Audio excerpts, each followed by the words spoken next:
Well, I'm on the phone with Gordon Edes. Gordon from the Boston Red Sox. Gordon, happy holidays. It's hot stove league time. Things certainly heating up, and a little bit of a transition for the Red Sox this off season.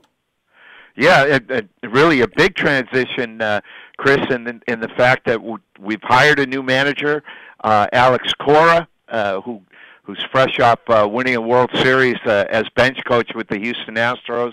Our fans, I'm sure, are well acquainted with Alex from his the time he spent here as a player. He was on the 2007 World Series winners. We're pretty excited about the type of energy and fresh outlook that Alex is going to bring to this club. I know there's probably some question in some fans' minds about the lack of experience, but Alex did manage in winter ball in his hometown of Caguas in Puerto Rico. He was also the general manager of that team and the general manager of Puerto Rico's team in the World Baseball Classic.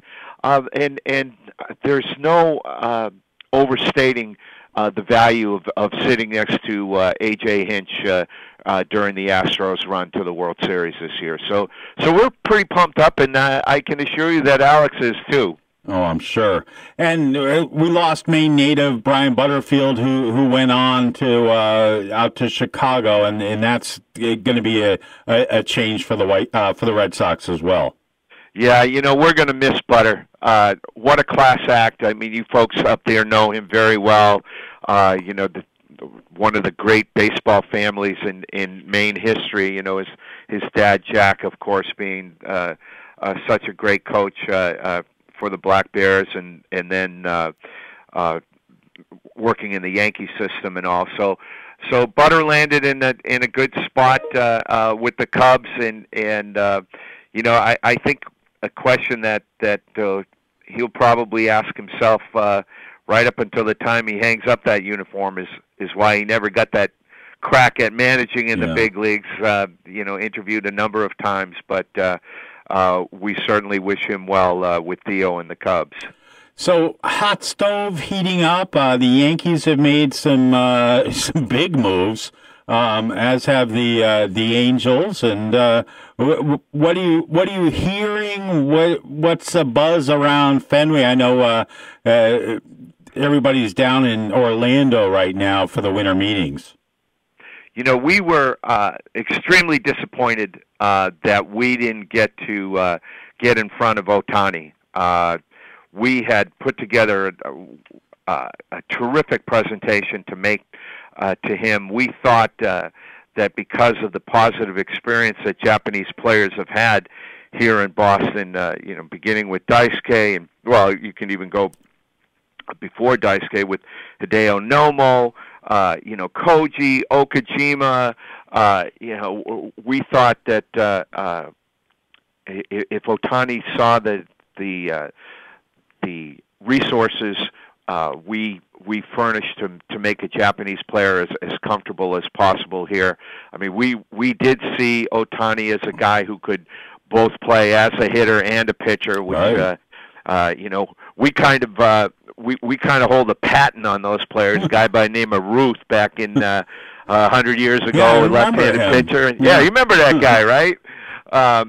So the fact that Ohtani, decided that he was going to look West Coast and ultimately signed with the Angels, that was a disappointment. As Dave Dombrowski indicated, we really weren't in on Stanton.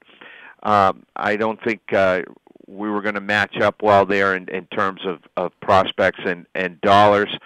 I don't know if you saw the picture floating on social media that our response to the new Yankee lineup is to raise the Green Monster about another 150 feet.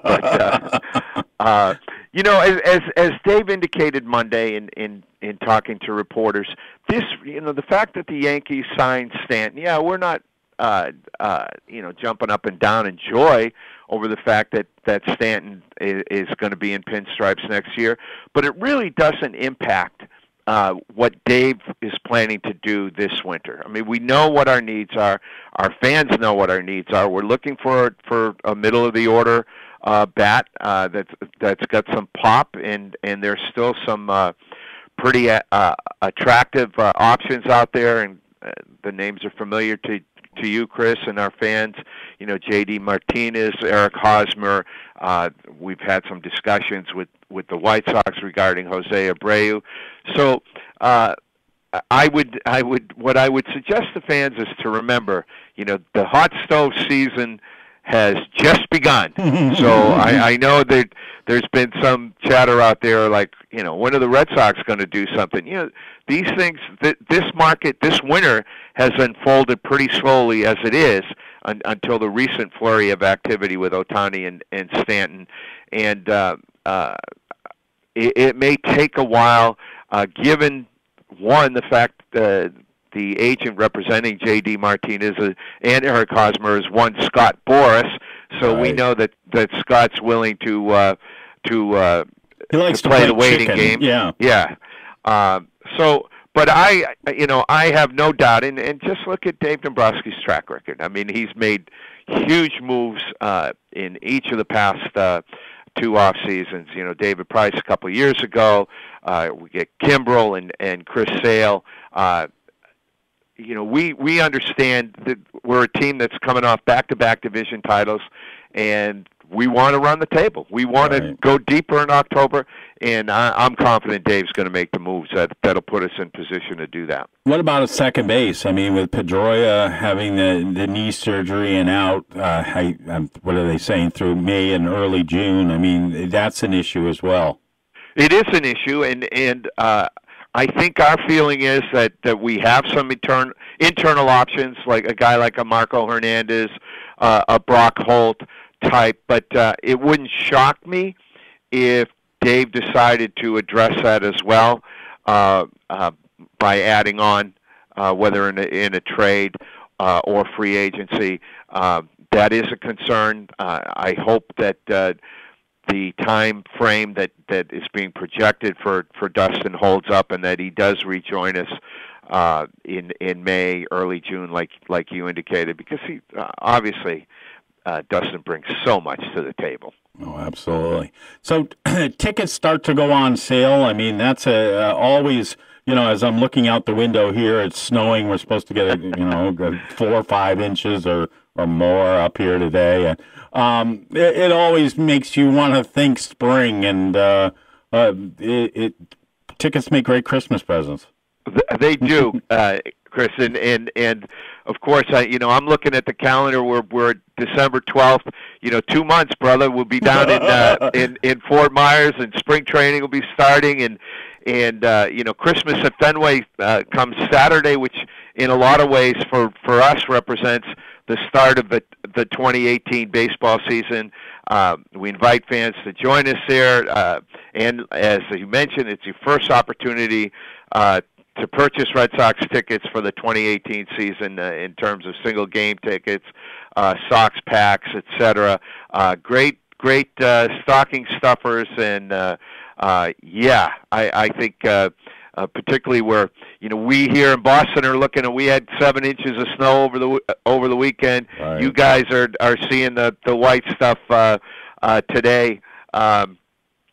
I think a couple of tickets to a ball game might turn folks' thoughts to spring and summer and better times. Well, we were so happy last year when the Red Sox increased their spring training schedule, and I think we aired, I want to say 30 to 35 games as opposed to the normal 15 that had been available.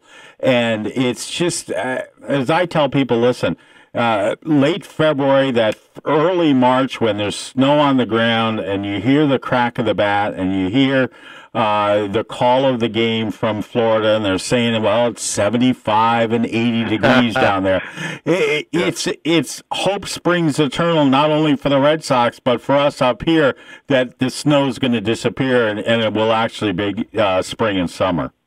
Yeah, and I guess I would be remiss if we didn't mention that between now and between Christmas and Fenway and the start of spring training, we have another great event that I think fires up folks for the coming season, and that's our winter weekend down at Foxwoods. Right. We're having our 4th annual weekend, January 21st to 23rd, and I've had the opportunity to be a participant in the last two. It's a great time. I say that I know it's probably biased coming from a Sox employee, but I love the access that the fans get to the players during winter weekend. They have some great panel discussions. We have great alumni there, El Tiante, Pedro, Eck, Jim Rice were all there last year, and we're expecting more of the same next season. And so I would encourage people to take a peek at redsox.com/winter weekend, and that's another pretty good Christmas present, in my humble opinion. Yeah, not too bad to be able to spend a weekend with some Red Sox and down at Foxwood. Yeah, that'll work. Yeah, that'll work, right?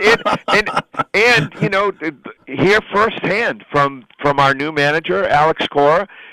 Hear from our ownership at the town hall that kicks off the weekend that Friday night, and Dave Dombrowski will also be available. It really does give you a feeling like, hey, they want to see us and they want to hear from us, if you're a fan, and that's a good thing. All right. Well, we look forward to it.